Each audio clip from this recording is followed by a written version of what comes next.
Welcome to the Value Builder Podcast, where we focus on real estate with a value-add mindset. Real strategies, real operators, real outcomes. Let's dive in. All right. Welcome to the Value Builder Podcast. Today, we're diving deep into the mind of a true empire builder who transformed rock bottom into doing $57 million in business across multiple markets. So today we have Dan Breslin, president and founder of Diamond Equity Investments, one of America's largest direct home buying companies. Like many successful entrepreneurs, Dan has a very interesting story, hitting the bottom before building his nationwide company and doing business in multiple markets: Chicago, Atlanta, Philadelphia, flipping over 300 or 400 properties nationally. I met Dan probably 10 years ago through our mutual friend Austin, and I had the privilege to see him in Dan Kennedy conferences. So whoever is old enough, you know what I'm talking about, where sharpest minds gather in those conferences and talk about direct marketing. He also has a show, REI Diamonds Show, with a cult of following of real estate entrepreneurs nationwide. And Dan has mastered his marketing and systems like no one else I know. So today we are going to freestyle, just going to talk about marketing and direct to sellers and buyers marketing. And Dan seen it all. And I'm just really would like to dive into this topic and learn from Dan and also just discuss exactly what's coming in the future. So with that, Dan, do you mind sharing briefly about your story, where you came from, how you ended up in doing this massive volume of real estate, and maybe we can weave in how that marketing genius evolved in you, so if you can, so people who don't know you get a flavor.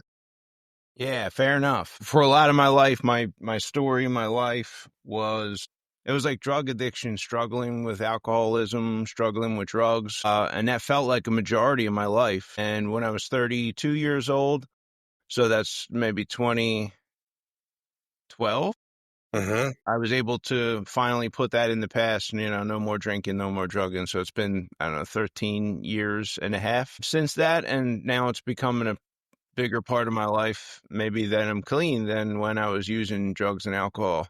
That made all the difference, that in turning my life back to God within that same year, actually about a year before the drug addiction finally was history. And really, that's the foundation of my success. There are biblical principles that show up in running a business and, receiving or creating prosperity, receiving the blessing, if you will, that comes from the book, that comes from reading the Bible. So really that's where it all started, and the consistent building of Dan Breslin's life really started. Reading the Bible 2011, and then getting clean in 2012. And then it's been a ever brighter, day. And just continued to get brighter and brighter for all these years since. So thank God. I remember that. Yeah, I remember one moment you may or may not remember, when we decided to partner up in Miami, buying properties with Henry. I think we hit it off right away, and we went to Miami. We kind of looked at this market, but then he told me, look, I need to pray on it, and it wasn't. It wasn't really a maybe, right? It was really so natural for me. It's like I respected that, it was like, I like this guy. He is looking for the clarity of from the higher power or whatever. And it was really great response. And he called me 3 days later and he said, hey, let's do this, So I don't know why it was 3 days. I don't know how many days meditated, but it's like, hey, let's do this. Seems like we had a clarity, I had very clear understanding pretty much also within, after that meeting, that I want to go and do business with you.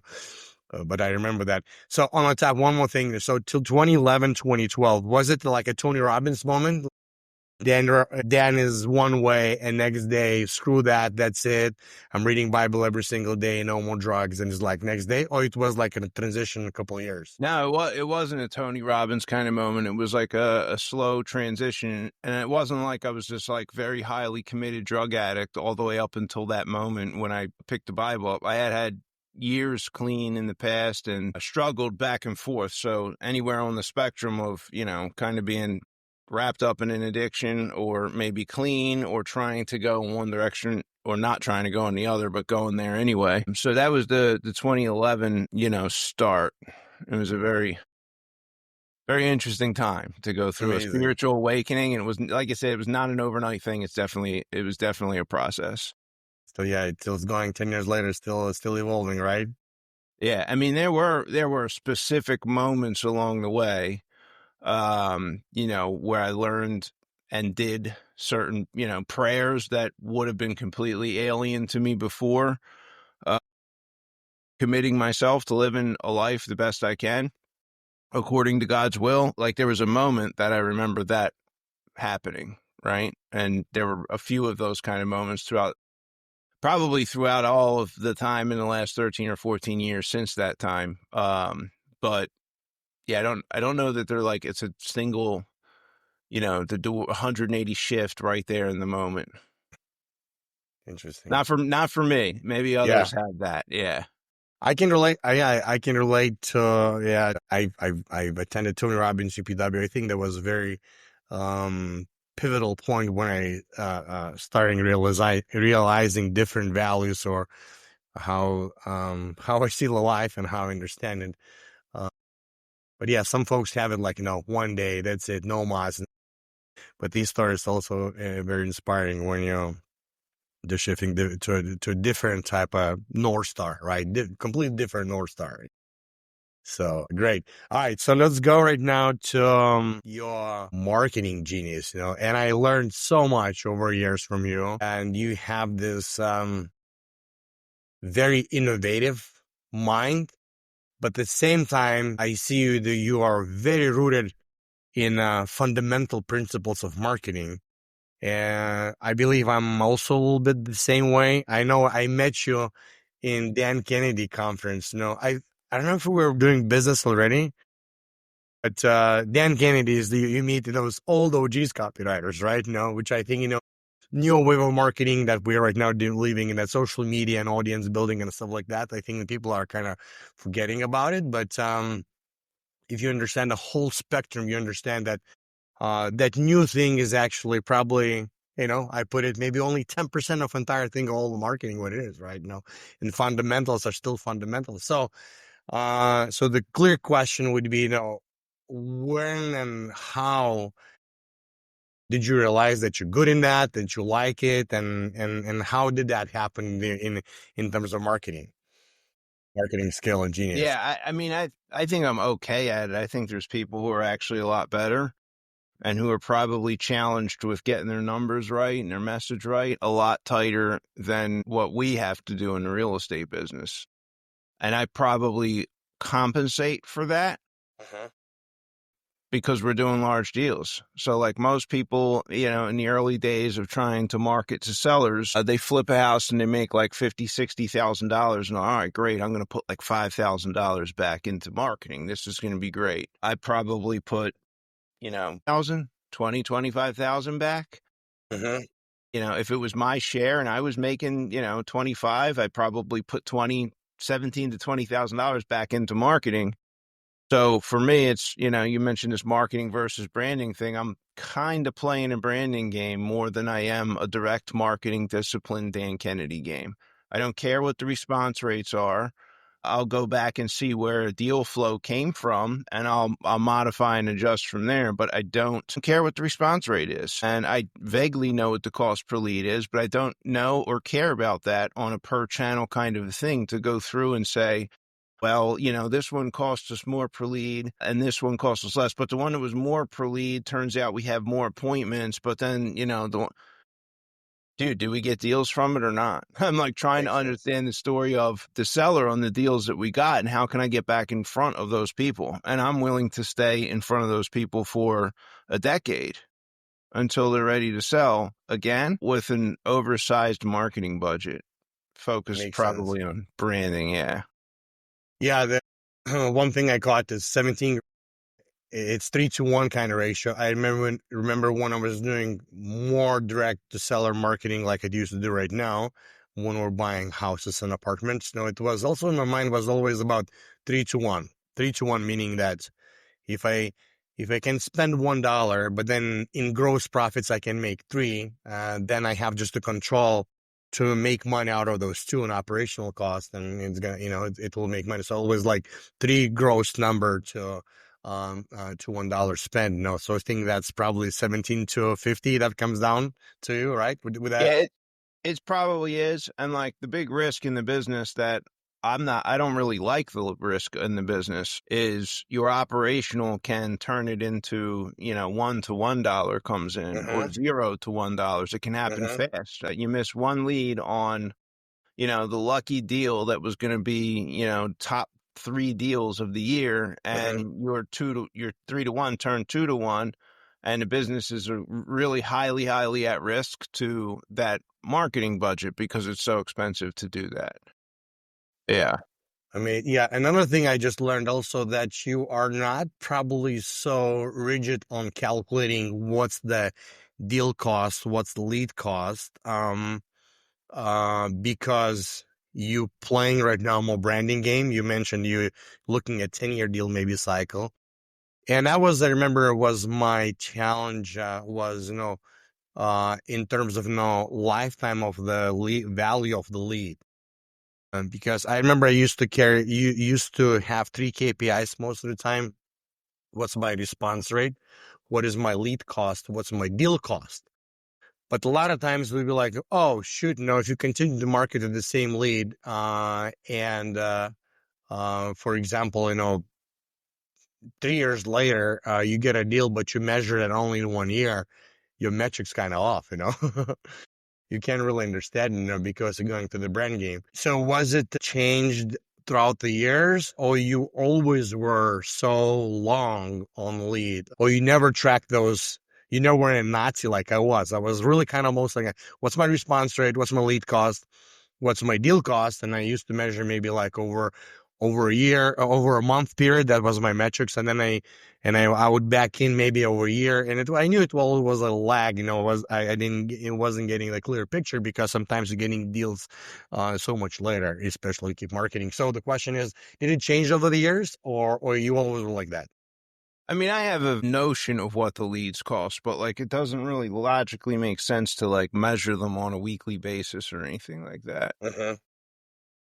And you could have a deal where you get lucky and make $300,000 and all of your other average deals are 15, 20,000. It's like, what were you willing to spend to get in front of the person where you lucked out and made $300,000 on a deal? I guess I would have been like close to 85 or 100,000.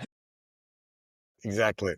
Turn around and, put that much right back out into the machine again. So yeah, I never really, I look back and see what the cost per deal is on that kind of allocation, but like from each individual channel, I think where I'm probably looking a lot closer where most people aren't, most people are trying to find a dashboard.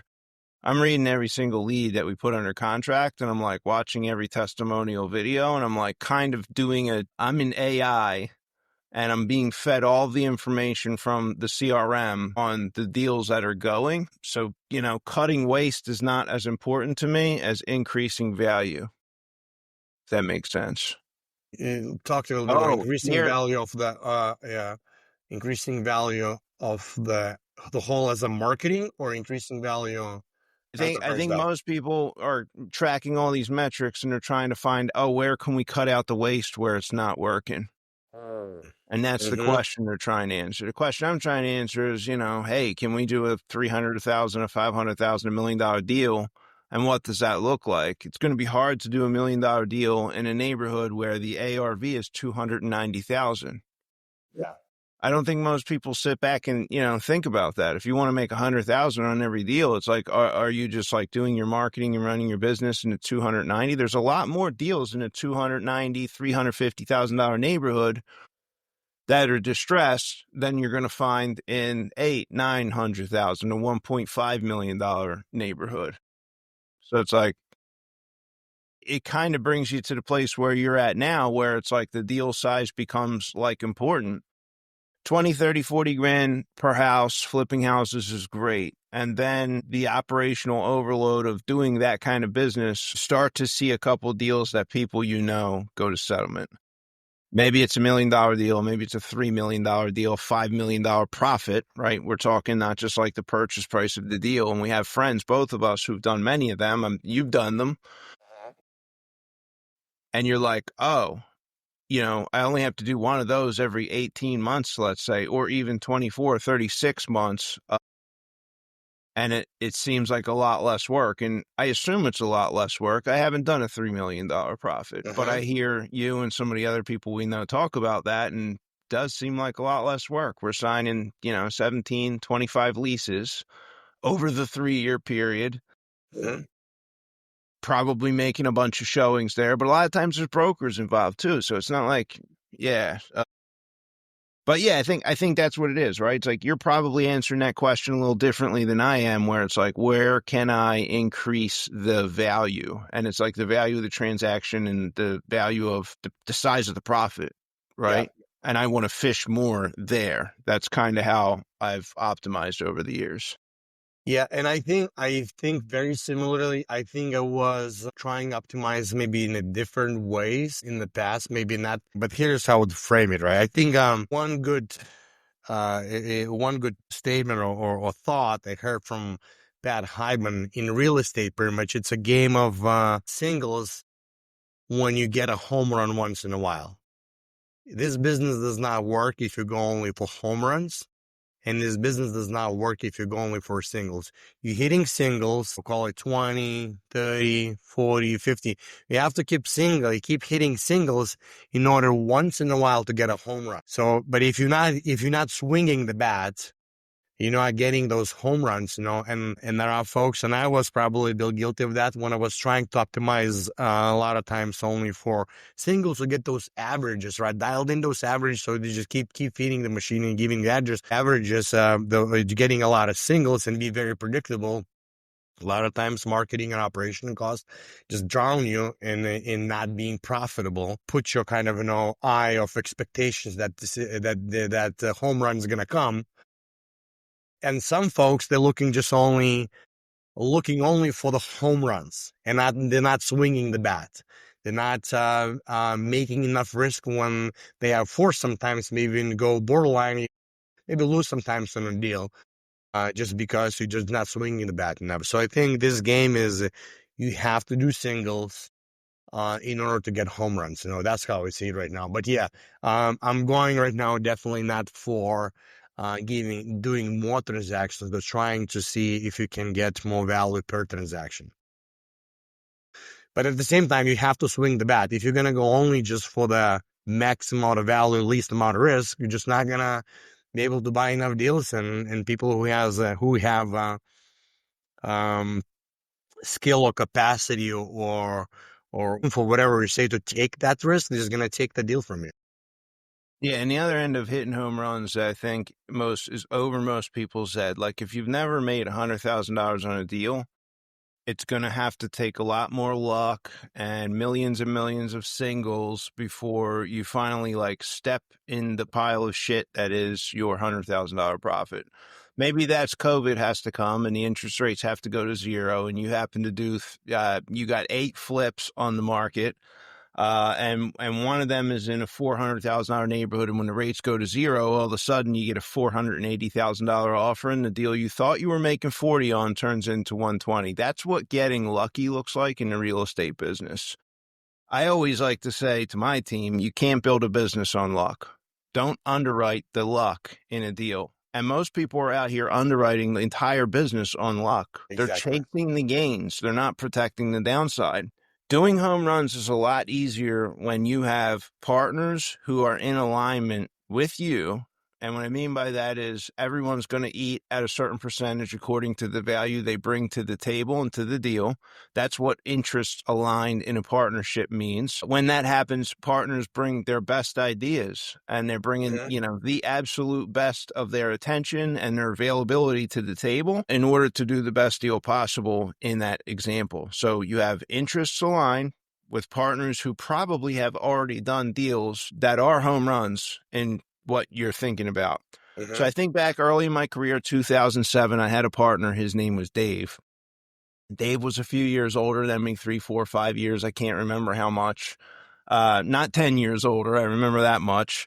And Dave had been in the business for maybe a year longer than I was. And I was like bring the leads to the table, do the appointments, get the contract signed. And then Dave was doing a lot more admin. And he was making some decisions. And looking back, there was more value in some of those decisions that I wish I recognized in the moment. But hey, the partnership kind of outran its course, and we both went our separate ways, market crash, etc. But the example of the deal I want to show you to highlight this is I had a contract that I got. I want to say that the price was around $160,000. And I was like, hey, we can sell this house for $170,000. And we can each make $5,000 and it will be great. And I think someone brought us the deal, so we had to pay her $5,000 or something too. And that was kind of the, I guess it was 175. Each of us would make 5,000. We're talking about an ARV here and, 220. It's like, it ain't even a deal, right? It's like, we're going to have to beg someone to make it a deal at 175 for our contract at 160. It's gray. And Dave said, hey, why don't we do this instead? Why don't we sell it for 205? I have this person I think that wants to live in the neighborhood, and then we can pay her a $5,000 referral fee and we can each make $20,000. And it was like, just in that moment, I had the example of when your interests are aligned with a partner who has even a bigger vision, maybe perhaps than you have on a deal. I mean, he turned that deal into, certainly 4 times the quality of the deal that it was. And like, if you go from a single to a home run, double, that's 4 times, right? Yeah. And how he was able to do it, I'm assuming he just had a buyer, and I'm just speculating. He hadn't had a buyer whose strategy was slightly different than what you underwriting, right?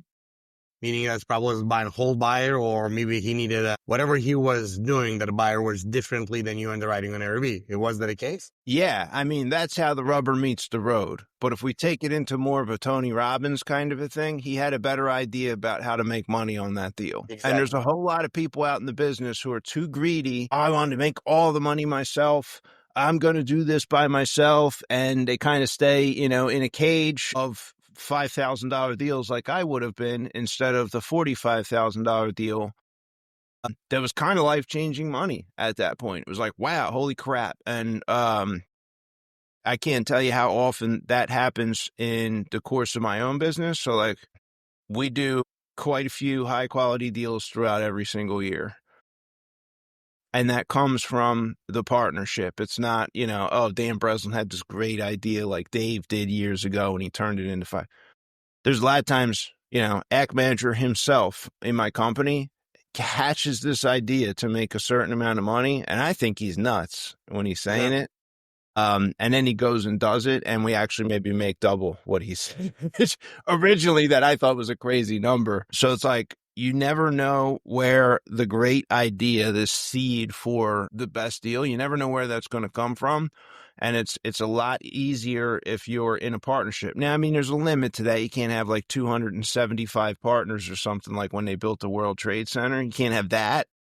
And, maybe that is actually right. Maybe they did all make big money on that deal. But what I found is in the value of partnerships, when the interests are aligned, your half a deal or 25% of a deal can be 2, 3, or 4 times what you probably would have thought you could make on your own, because you align yourself with those partners. So like the lesson there is like, don't be greedy and open yourself up to the mastermind principle of being in partnerships, and really think through the partnerships that you decide to get into. Yeah. People who, and that's really brilliant. And I don't think I'm there. I was in the pendulum when I had a lot of partnerships, and then I was in the pendulum. I don't want partnerships at all. But I think the key is what you said, is just to get in the partnerships. It's like marriage, right? Then where their interests are aligned. And I mentioned a couple of, but I'm telling it right now on the pod. For example, we did deals in Miami, and we end up, that shutting down this market. But growing this business and then, deciding that it's not worth our time, that partnership kind of dissolved in a very, very nice way. And we still keep doing in masterminding. But because I think we took deliberate time to understand each other, who is what bringing to the table, right? We didn't have an operating agreement, but somehow we understood and agreed, right? I don't think not too many people going in the marriage, getting prenup agreement every single time. So I think the key is what I'm trying to say is that you said, when the interests are aligned. And that's a really awesome skill to learn, which I didn't learn yet, because I'm still, I think, have some, call it maybe traumas from bad partnerships, which I think everyone does. But eventually realize that if you learn the skill how to align partnerships, and if you really combine, 5 minds together, you're just making 10x result, right? But that's the crux, how to make those partnerships aligned and how to keep them aligned all the time. And that's almost like a spiritual process. You really cannot define what operating agreement in my view. Or if you define what operating agreement has to be timeline, we doing these rules for next 3 years or 2 years, and then we realign again. So I don't know. Do you want to go that direction and comment on this? Yeah, I do want to comment. Like Miami was a freaking competitive market, and it was easy. Like people listening, here where we're at, we're in these 3 markets. Like, dude, we're facing headwinds and challenges in, one of my 3 markets almost every year. It's like almost every year, one market has this turn where the conditions have changed and we're not sure if the business is going to last another 12 or 18 months. And we're really nervous. We circle the wagons, we figure it out and make it work. But it's a lot of work. And there's kind of a dark period there. We've gone through them in Chicago. We're going through one now in Atlanta. The inventory's way up and we're meeting the challenge. But for the last 6 months, it was not, peaches and cream. And Philadelphia region has its own challenges as well. And Miami was like that, and it was highly competitive, and the conditions were nothing like anything else where I was doing the business. And it was like, were we going to allocate the kind of attention and drive to get down there and figure out how to make it succeed and make it work? And potentially you have to go into a position where there's multiple 6 figures of that $3 for one marketing thing we were talking about early in the episode. There's times where that has to go negative for hundreds and hundreds of thousands of dollars. You don't have there.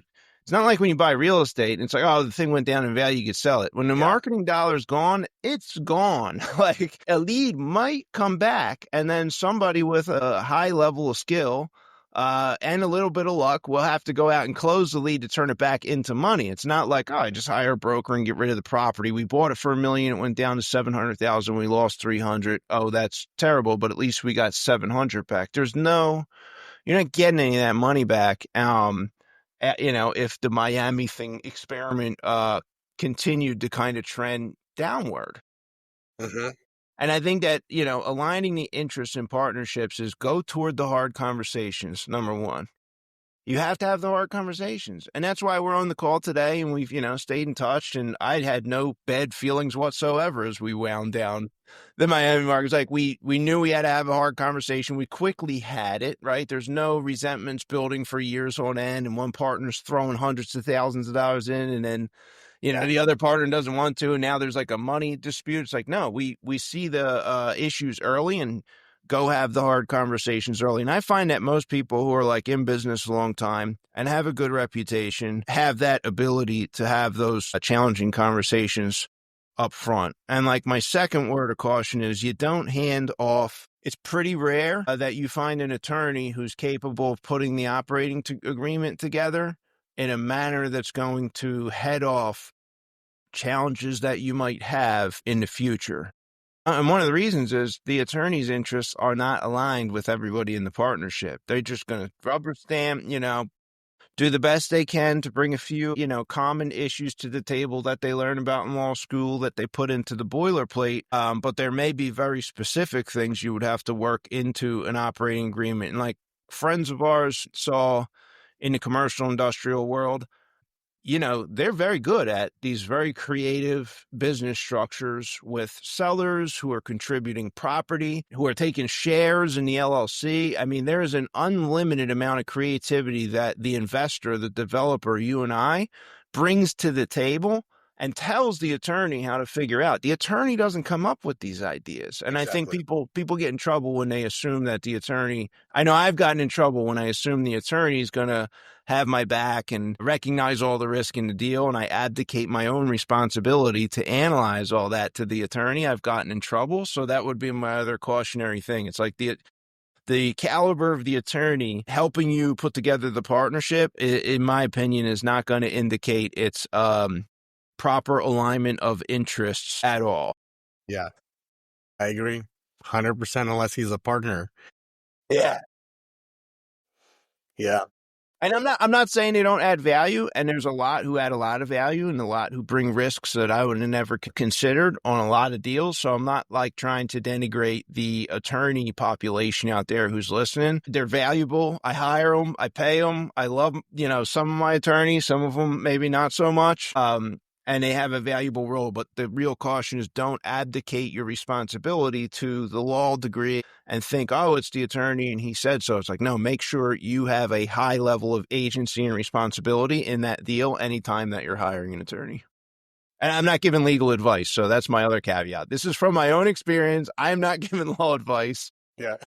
I'm suggesting that anyone wants to, succeed highly in real estate, pay a high level of attention to every aspect of the deal, including, the things that some people may think are in the attorney's lane.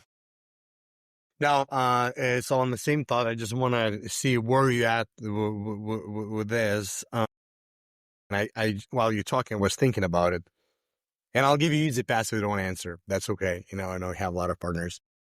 But looking back in my career, I think same thing like with singles and doubles.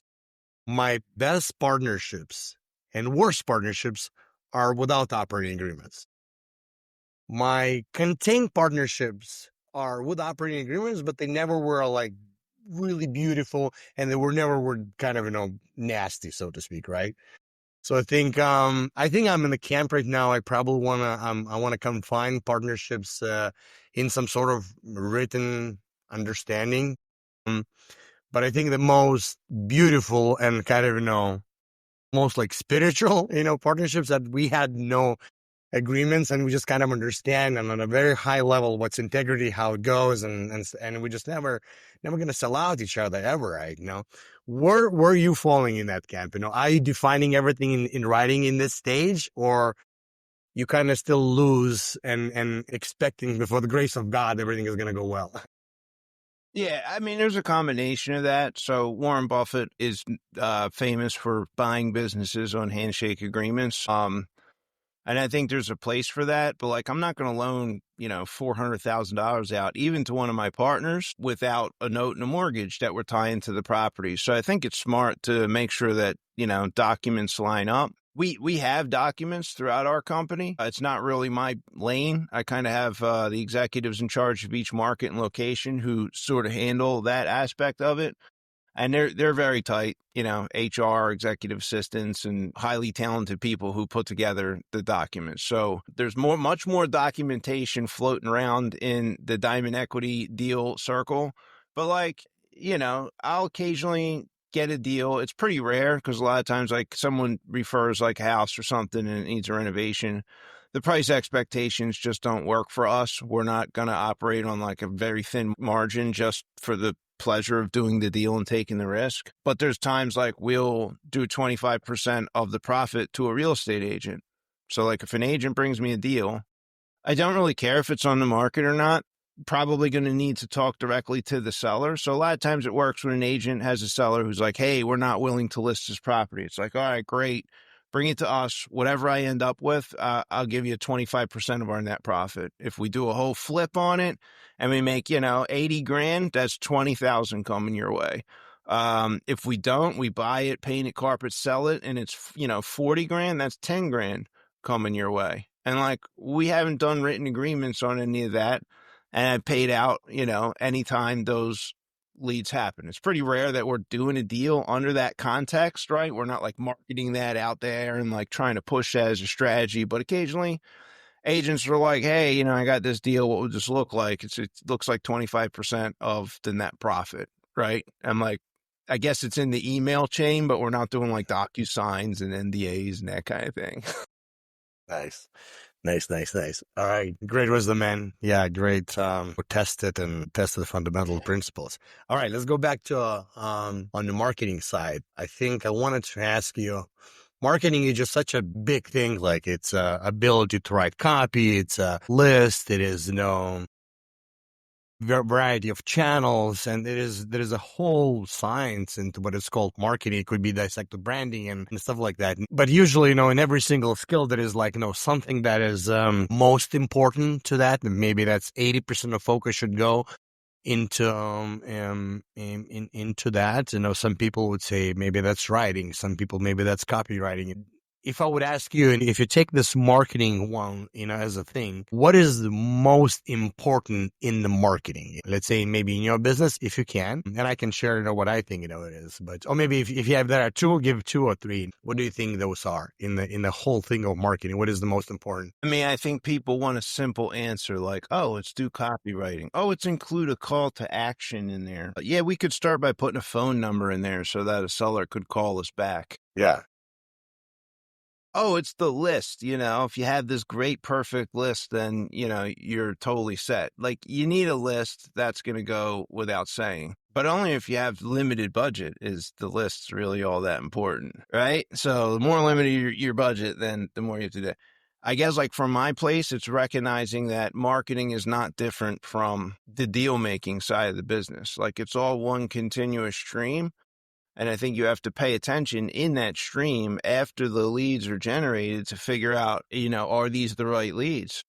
Are you marketing to a bunch of properties and you forgot to do an equity selection, right? Maybe there's time and place. You don't really want much equity in commercial real estate, and you have properties bought from like 2017 to 2022 that have 3% interest and are coming up for refinances. They're going to show up on a list service with no equity, basically. And you can't really track and calculate equity in the commercial real estate space the way you can in the single family. So a lot of those equity calculations are wrong. And yet those people, that's part of why I sold many of my rentals. I didn't want to have to deal with the refinances that would come up in another year or two. I just didn't want to submit the documents and sign the paperwork, like on top of the managing of these small assets that I've outgrown. So I sold them all. That was one of my motivating factors. If they were 30-year loans, Saul, and I never had to go do the refi and send my financials in every year, I probably maybe I would still have kept the property. I wouldn't have had interest rate risk. So, a list where there's no equity might be the right answer for a certain asset. Or it might be a list with there's all paid off and they've owned them forever. They're probably in rough condition, and maybe there's a chance for seller financing, or certainly a chance for them to accept a price a lot lower than if they had some gigantuan mortgage on there and had already spent the cash. So watching the chat, watching closely the leads that generate from your marketing is probably, and I'll use that as a test sample. Like, it doesn't matter what the cost per lead is. Facebook leads never really turned out to be that productive. Exactly. So it's not worth my time to keep them running. I don't care if they're $52 a lead and the response rate is, whatever the cost per lead and the appointments. Like, we do 1 or 2 deals in a year. It doesn't justify me looking at the cost per lead or my team having to call unresponsive sellers coming in from Facebook leads. So we cut the channel, and we've tested and cut and tested and kept channels a lot over the years. We used to have HomeLight leads. HomeLight was like a real estate referral agency kind of thing, and they were probably blowing a bunch of money during 2020 and 2021. And we did like 25 or 30 deals through those 2 years. And then the quality just kind of, it's like if you're buying leads, even if you're doing marketing, you want lots of leads. Oh, I want lots of leads. Yes. But that's not always the right answer. You want a decent amount of leads that turn into deals. Like, if I could just have the 362 leads they're going to turn into deals, and like not even a single other one, like give them to us. Not reality. So resisting that temptation to like go for the, the abundance of leads later in the channel by watching it and counting like how many didn't turn into a deal, like that's important. Or what kind of setup is the letter creating on the back end when the person calls, right? We, highest paid guaranteed cash sale. And now you have this seller who's asking for $600,000 in a neighborhood that's worth $450,000, right? It's like, is your marketing message creating that? They may pick the phone up and call, but like, are you creating noise on the other side? A lot of people do the fake check mailings, right? We tested, we created them, I don't know, 10 years ago, the fake check mailing. And we didn't like the attitude and the kind of bait and switch and all the confusion it created on the back end. I don't care if we're getting tons and tons of calls. The experience of the seller receiving the letter, not that I'm like going to have them all, singing my praises. They're still complaining that we're harassing them now when we send letters out. But I don't want them all pissed off and calling, and my guys have to deal with the brunt of that. I like create a shitstorm, So like following the marketing all the way through to the end of the deal, and then like optimizing maybe list selection or optimizing maybe the copywriting that you have in there. I think that's like a continuous cycle over time that can help produce. But I don't even know if it produces more deals, but perhaps it produces a higher quality deal and more sustainability in a marketplace that's getting more competitive with the cost of, mail and every kind of lead and advertising going up and response rates not necessarily going up. You have to get better every year in the marketing direct to seller game if you're going to even continue to kind of like play that strategy. Yeah, 100%. Amazing. Great. Thanks for sharing.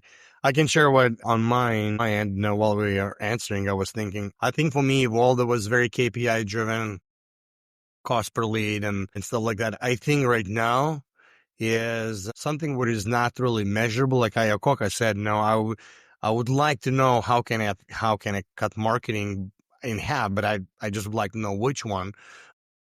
And for me, I think I know which one, but internally, but it's very hard to put in spreadsheets. And for me, it's right now is just ability to increase trust. So usually for me, it is marketing right now. How can I remove friction? Because if you're able to increase trust, and there is a way to measure probably how many testimonials you're getting, MVP score, getting the surveys, how many referrals you're getting. There is a way to KPI this to logical brain. But right now, I think I'm just getting like you say, I'm getting an AI information and I'm sensing it is besides that this deal is giving me money. And if it falls in a KPI bucket that I spend, how much actually that's good vibes it getting me as a brand or as a company, as a person, right? So I can get maybe eventually more referrals or, another lender wants to work with me and investor wants to work with me. So that's almost like almost like a different type of measuring, but you can feel it. You definitely can feel it if marketing resonates more good vibes than negative vibes, because when you do marketing, you're always going to have haters and you're always going to have,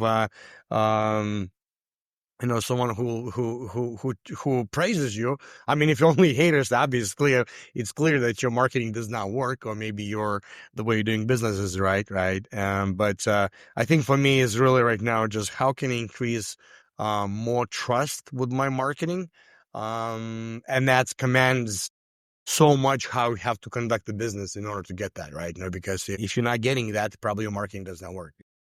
Yeah. I mean, you bring another point up. We focused on marketing. That happens to be what works for me. I think it works for me because I'm more of like a stock picker when it comes to the very large budgets that we're sprinkling out there in the marketplace that come back. But I have a friend who lives a mostly carefree life, moved to Florida, has a friend/business partner who's kind of running the flips. He sort of organizes the money based on his reputation. And he used to be a little bit in our lane, right? Doing the direct to seller and spending heavily on marketing. He also had a big network of wholesalers back in the day that would bring him deals. And he is very intentional about nurturing his wholesaler community. And like each wholesaler, you're only going to get like, you can get a wholesaler relationship. You're probably going to have to meet like 10 or 20. And out of the 10 or 20, you get one or two who are going to give you like maybe 1 to 3 years worth of deals. And then the best ones are going to turn into like flippers and build a portfolio, and they're no longer going to have deals. And if you're doing this strategy consistently, there's a handful of them who are going to have, 2 to 5 deals or even 10 deals per year. And they're going to do that for 10 or 20 years. And it's going to be their business forever. Mm-hmm. So I envy his business model for the lack of risk that comes from no marketing budget at all. It's just an investment in his time. Now, he doesn't have the same control over the deal flow that I have, but he has zero marketing budget, right? And so it becomes this trust-based, performance-based kind of a thing. And I see a lot of you guys here in the commercial realm who don't do any direct to seller at all. It's like direct to seller, oh, it's great, off market. And it's like, I'll ask you a pointed question that maybe will illustrate the value of direct to seller. I don't know, maybe it won't. Out of the last 10 deals you've done, how many of them were direct to seller? That's a great point. I had this topic to discuss. I think overall I'm shifting more to organic, kind of, whatever we call it, your audience trust building, your network building, marketing. Coming back directly to your question. So I think direct to seller, while we were buying a lot of self-storages, I think it was probably 80-90% still, direct mail, cold calling, text messages, and from brokers, maybe like 1 out of 10. When right now buying small bay industrial and industrial properties, it is probably turning to like 70-30, 50-50 for sure. The bigger deals you're going, the less luck you have to go direct to seller marketing, in my view. And depends on what asset class. If it's, $5 million deal or $10 million deal, I don't know if bought any in that size from direct to seller. Everything else, I think, in a smaller size, you can go direct to seller. Yeah.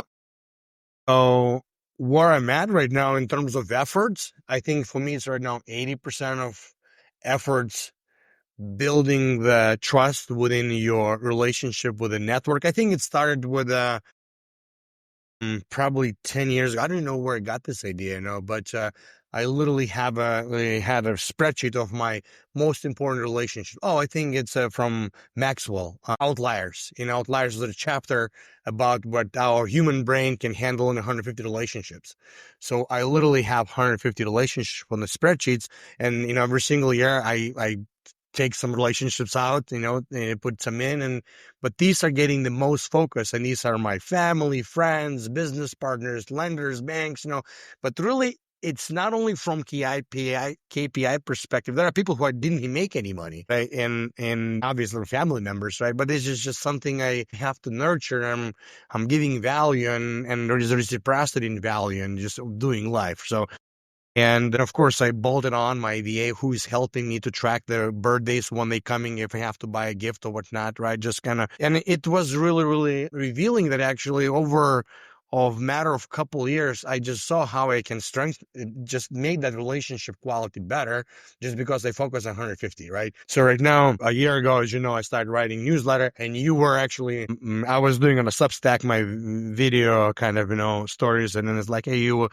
want to write a good copy, and I started learning writing, and right now it's about 4,000 readers reading it, and it's growing organically, and I'm not doing any paid ads right now, and I'm focusing a lot on that. But I think, the best combination still what I see in this day and age, maybe it's going to change. I think it's combination of two. It's a direct to seller. Still, you're going into unknown audience and you're nurturing your relationships. So for me, it's my 150 are the most that I spend time and effort and expanding my trust within people who, more or less I know, who maybe read my thoughts and they can relate to it. And you bolting on actually whatever, but you don't sell. You pretty much, you're asking for the game come to you, right? When we're doing this, just brokers start sending you deals, because they trust. You just increase trust through your actions, And then I think there's a silo. You're building your potential people who can be in your universe, maybe in that bigger circle of your relationship. Maybe you'll end up in 150. There are some sellers on my 150 relationships who are my friends right now, and you're bolting on paid ads. Maybe that's direct mail. Maybe that's Google paid ads. Maybe that's whatever paid ads are, right? So that's how I see it right now. And maybe that's going to evolve differently. Perhaps, let's say maybe we're going to talk 10, 20 years ago. I can see probably that you would transition then where the game started just coming to you instead of, pulling you people to the game. But who knows, right? Maybe that's going to change. So that's where I'm at right now. Yeah, 100%. And I think that's ultimately, where you want to get to. I mean, if we look around the rooms where we hang out often, yeah, there's some direct to seller going on, but most of the largest deals with the largest profits that I'm aware of came through brokers. $15 million in profit. I have a buddy who did like $75 million in profit on a single development deal out in Los Angeles. It came from a broker, and it came the way that you're saying, where the deal comes to him because he's known for having a reputation of closing the deal quickly.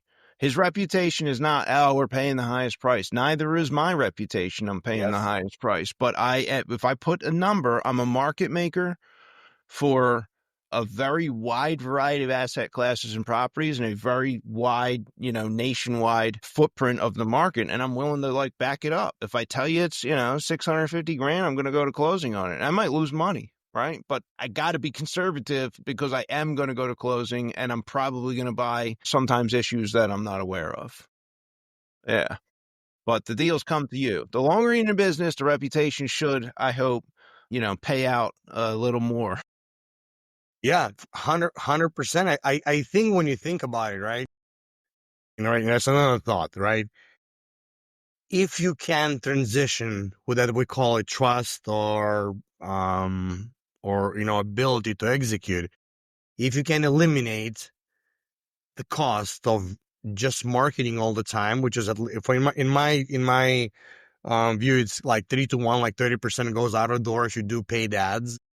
But if over time you can eliminate it just because we have such a goodwill into the market, I mean, 30% of the top line, it drops the bottom line. That's the holy grail of the business. Yeah, and the other thing too is it's a lot of time. Like it's all the time for me. It's nonstop and constant all the time. So there's a lot of time and energy in there, right? It's just, if you get to a point where that time didn't have to be allocated there, is there a higher return on the time than the direct to seller aspect? Maybe. I mean, that's for each individual person to answer according to where they're at on their trajectory. Yeah.